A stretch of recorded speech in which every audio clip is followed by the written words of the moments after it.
Hey everybody, I've got good news. I found a book that proves the existence of unicorn. How does it do that, you ask? Well, it says right in the book that unicorn exists. You seem underwhelmed. That's okay, the book itself provides another proof. It says that the authors were inspired by unicorn, as is obvious when you read it. No human could have written such a sublime book. And, of course, you can't have a book inspired by unicorn without having an existing unicorn to inspire it. What I just demonstrated is the fallacy known as circular reasoning or begging the question. The fallacy is easily seen when we have no emotional attachment to the argument. But this is the very argument some theists will use when it comes to their book, the Bible, and their God. The Bible does indeed assume the existence of God, and it claims that its authors were inspired by God. But, of course, anyone can write a book and make such a claim. We've previously looked at the case of Joseph Smith writing his Book of Mormon. Claims are not facts. Could it be, though, that the Bible has the earmarks of a God's inspiration? Believers will point out the following three things in justification of this claim: prophecies, miracles, and morality. The Bible contains prophecies, at least some of which were apparently fulfilled. Doesn't this indicate divine knowledge behind the writing? It also relates miracles, violations of physics, which are impossible for any mere mortal to accomplish. This, again, points to a divine power. Finally, so the argument goes, the Bible contains a supreme moral code of conduct beyond what humans could have come up with on their own. Let's examine each of these claims one at a time. First up, prophecies. Upon examination, we find that the prophecies in the Bible fall into the following 5 categories: after the fact, a sure thing, vague, failed, and misapplied. Let's look at each category in turn. Number 1, after the fact. It's easy to write prophecy after the fact and pretend it was written before the fact. There is evidence that this is the case with many of the prophecies recorded in the Bible. In the book of Daniel, for instance, portions of the book appear to have been written during the time of the Maccabean revolt in the 2nd century BCE. These chapters contain detailed prophecies about the rise and fall of empires, which had already occurred by that time. The book of Isaiah seems to have been written by at least 3 authors, between the 8th and the 6th centuries BCE. The details about Cyrus, for instance, were written by 2nd Isaiah after the time of Cyrus in the 6th century, not prophetically by the 1st Isaiah in the 8th century. Finally, we have the Gospels, which scholars tell us were written after the events Jesus had prophesied. It was a simple matter of putting words in his mouth which corresponded to the reality they had witnessed. Prophetic category 2, a sure thing. Some prophecies in the Bible were such a sure thing that anyone could have come up with them, they were bound to happen. Such as the rise and fall of nations. In Matthew 24:6-8, Jesus speaks of various signs of the end times. You will hear of wars and rumors of wars. Nation will rise against nation, and kingdom against kingdom. There will be famines and earthquakes in various places. All these are the beginning of birth pains. Wars and earthquakes? They have always been with us. It takes no divine inspiration to guess that this will continue to be true in the future. I might as well come to you with a prophecy that politicians and used car salesmen will lie. Prophetic category 3, vague prophecies. Some of the Bible's prophecies are couched in such vague or symbolic language that they could be taken to mean most anything. Then, when something happens that could possibly fit an interpretation of the prophecy, believers will hail it as a fulfillment. The same can be said for the prophecies of Nostradamus and modern-day psychic predictions, such as those of Edgar Cayce. To take one example, Revelation mentions 666 as being the number of the beast. This has been interpreted to mean many things, including the following: the Pope, Nero, the Roman Empire, all human government, Hitler, Trump, Vladimir Putin, the World Bank, Google, Facebook, and Amazon. Such a long and diverse list indicates that the prophecy is too vague to be taken seriously. Prophetic Category 4, Failed Prophecies. In the prophetic biblical book of Isaiah we read, "Behold, Damascus will cease to be a city and will become a heap of ruins." Isaiah 17:1. Damascus is a thriving city to this day, the capital of Syria, biblical Aram. It is one of the oldest continuously inhabited cities in the world, with a history dating back thousands of years. Damascus has never ceased to be a city. It has never become a heap of ruins. Bible believers will counter by saying that the prophecy has no time limit, and simply hasn't been fulfilled yet. But what good did it do the people of Isaiah's time, nearly 3,000 years ago, to be told that this city would be destroyed, when that event would be thousands of years in the future? After all, every city will be destroyed someday, along with the earth itself when our sun dies. Such a prophecy would be patently obvious and hence pointless. In the book of Ezekiel, we find this prophecy: a sword will come against Egypt. When the slain fall in Egypt, her wealth will be carried away and her foundations torn down. Cush and Libya, Lydia and all Arabia, Cub and the people of the covenant land will fall by the sword along with Egypt. They will be desolate among desolate lands, and their cities will lie among ruined cities. This is what the sovereign Lord says: I will put an end to the hordes of Egypt by the hand of Nebuchadnezzar king of Babylon. He and his army, the most ruthless of nations, will be brought in to destroy the land. They will draw their swords against Egypt and fill the land with the slain. I will dry up the waters of the Nile and sell the land to an evil nation. By the hand of foreigners I will lay waste the land and everything in it. I will destroy the idols and put an end to the images in Memphis.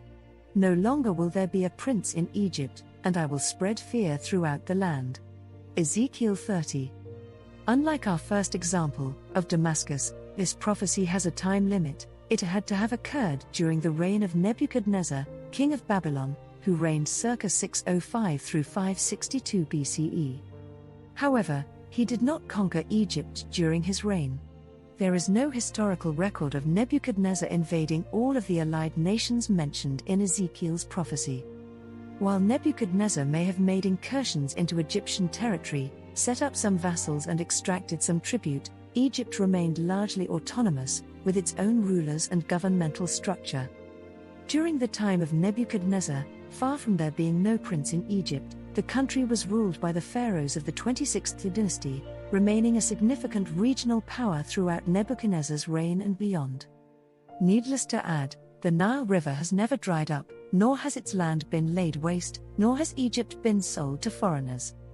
Ezekiel's prophecy failed. Let's look at a prophecy that Jesus made. Truly I tell you, some who are standing here will not taste death before they see the Son of Man coming in his kingdom. Matthew 16:28. But none of the people standing there ever saw Jesus coming in his kingdom. Believers will point to the Transfiguration as the fulfillment. However, that was just a vision in which his clothes turned bright white. He spoke with two dead men, whom the apostles somehow recognized as Moses and Elijah, without ever having seen them before. A cloud covered them, and they heard a voice. Not exactly what we could honestly call seeing Jesus coming in his kingdom. Besides, in the previous verse Jesus described the Son of Man coming in his kingdom as, "For the Son of Man is going to come in his Father's glory with his angels, and then he will reward each person according to what they have done." There were no angels seen at the Transfiguration, and no judgment of each person. Jesus' prophecy failed. The last example of failed prophecy that we'll look at comes from the biblical book of Isaiah. It can be a bit confusing, as written, so let's first take a look at the players, and all the different ways the Bible refers to them. In the far north was Assyria, a major power of the time. To the south of Assyria was Aram, modern-day Syria, with its capital city of Damascus, the subject of the first prophecy we looked at, and its king Rezin. To the south of them was the northern 10-tribe kingdom of Israel, also known as Ephraim and Samaria, with its king Remaliah, and his son Pekah. In the far south was the southern kingdom of Judah, with its capital of Jerusalem, and its king Ahaz. As our story begins, Israel had joined forces with Aram to invade Judah. When Ahaz was king of Judah, King Rezin of Aram and Pekah son of Remaliah king of Israel marched up to fight against Jerusalem. Then the Lord said to Isaiah, "Go out to meet Ahaz. Say to him, be careful, keep calm and don't be afraid. Do not lose heart. Aram, Ephraim and Remaliah's son have plotted your ruin, saying, 'Let us invade Judah, let us tear it apart and divide it among ourselves.' Yet this is what the sovereign Lord says. It will not take place. It will not happen." Isaiah 7:1, 5-7. To be clear, Isaiah was prophesying that the attack on Judah by the combined forces of Israel and Syria would not be successful, so Ahaz, the king of Judah, need not fear. But the Bible itself tells us that the attack was successful, very successful. God delivered him into the hands of the king of Aram. The Arameans defeated him and took many of his people as prisoners and brought them to Damascus. He was also given into the hands of the king of Israel, who inflicted heavy casualties on him. In one day Pekah son of Remaliah killed 120,000 soldiers in Judah. An Ephraimite warrior killed the king's son, the officer in charge of the palace, and Elkanah, second to the king. The men of Israel took captive 200,000 wives, sons and daughters. They also took a great deal of plunder, which they carried back to Samaria. 2 Chronicles 28:5-8. A Bible believer may counter by saying that the prophecy was contingent on Ahaz standing firm in his faith. However, it appears Ahaz had been an idol worshipper, not that he just started after Isaiah's prophecy. And, in fact, 2 Chronicles tells us that this was why God delivered him into the hands of Aram and Israel in the first place. And, of course, an all-knowing God, able to prophesy the future, would have known that Ahaz would continue worshipping idols, and so needn't have bothered with this prophecy that he knew would never be fulfilled. Besides, a conditional prophecy really makes no sense, when you think about it. Prophecy is traditionally understood as a divine revelation of future events communicated through a prophet. It is seen as a declaration of what will inevitably come to pass, regardless of human actions or decisions. By its nature, prophecy is understood to be certain and unchanging, as it originates from an omniscient and unchanging deity. Treating a prophecy as conditional undermines the concept of divine foreknowledge and omniscience. If a prophecy is contingent upon human actions or decisions, it implies that God's knowledge of the future is limited or uncertain, as it depends on human choices, and that God doesn't know what choices humans will make. This challenges the traditional view of God as all-knowing and omnipotent. We must also wonder why a God of love and justice would punish 120,000 soldiers and 200,000 women and children for the sin of one man, when Ezekiel tells us that no one will be punished for the sins of another. The one who sins is the one who will die. The child will not share the guilt of the parent, nor will the parent share the guilt of the child. The righteousness of the righteous will be credited to them, and the wickedness of the wicked will be charged against them. Ezekiel 18:20. Prophetic Category 5, Misapplied Prophecies.